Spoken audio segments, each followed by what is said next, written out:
Welcome back to the playoff edition of the Pick Band Preview. Hopefully most of you guys have made the playoffs in your leagues.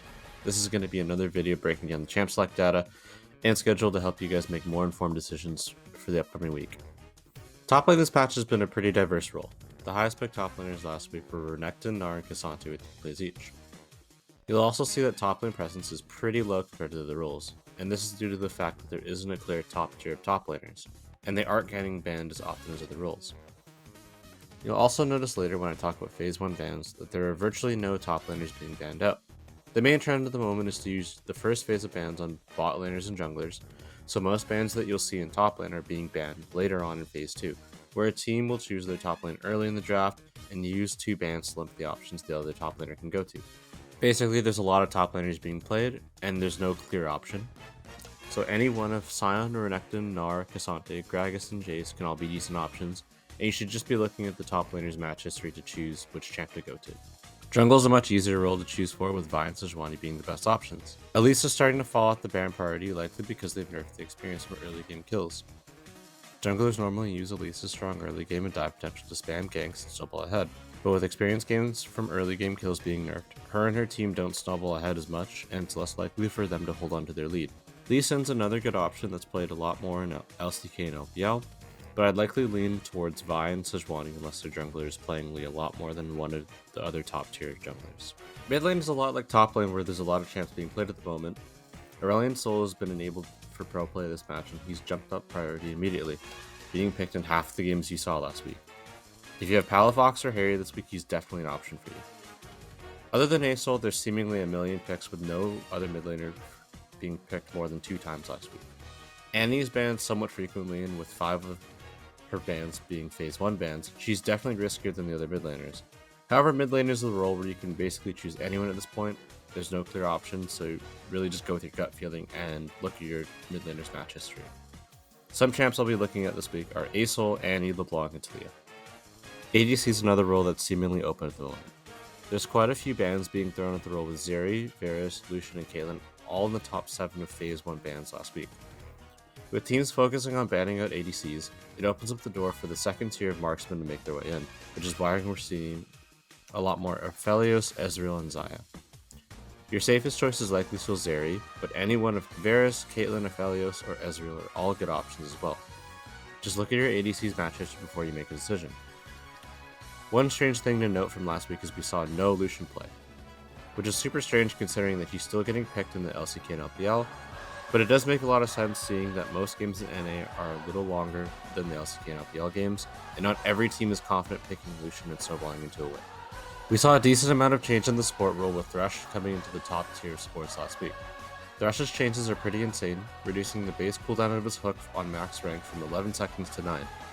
Basically what Riot has done is incentivize players to max Q first, rather than W or E, and Thresh now has a super strong mid to late game where he can seemingly hook every couple of seconds. Thresh's recent jump is also likely why you'll see a lot more Aphelios, with Thresh being able to keep Aphelios safe through his laning phase to get through his monster late game. Karma and Lulu continue to be very decent options as the meta enchanter supports, while Rakan is still a good engage option besides Thresh.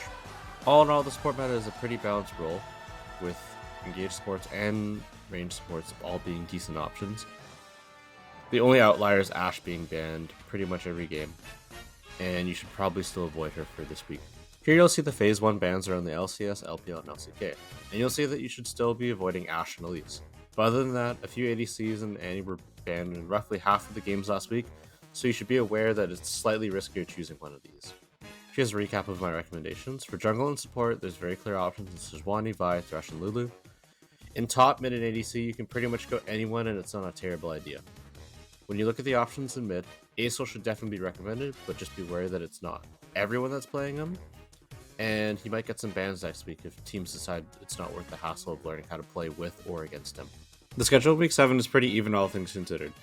You'll see that in the form category, no team is perfect within their last 4. Hitting at the league is just slightly more equal than before. Golden Guardians have a pretty favorable schedule, with their opposition form being the easiest, with TSM 100 Thieves going a combined 2-6 within their last 2 weeks of games. I think the 100 Thieves game is the easier of the two, with the 100 Thieves being in horrendous form at the moment, and having just made a coaching change. On the other hand, I think TSM's schedule has been a bit tougher in the last 4 games with losses to EG, C9, and the full on-form CLG. I think if Golden Guardians was to lose a game, it would likely be against TSM.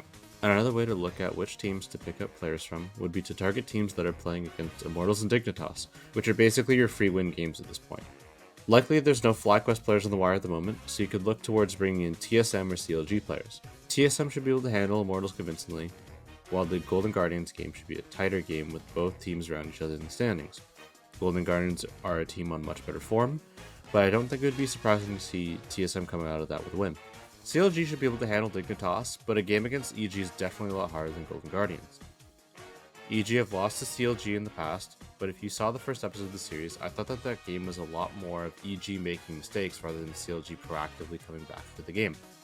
But CLG have improved quite a bit since, so who knows. But I'd likely lean TSM players coming into the week. 100 Thieves also play Dignitas, so I doubt that they'll completely blank what they did last week, but I don't think it's worth it when their first game against Golden Guardians, it's pretty much guaranteed that they're going to lose. The hardest schedule this week belongs to TL, with games against the top 2 teams in FlyQuest and C9. Now that it's the playoffs, you can be a lot more risky and aggressive with your adds and drops. I think that next week it's very likely that TL go 0-2 and the players don't perform all that well, so you might want to think of moving off of them, even if they are a big name like Summit, Pyosik, or JJ.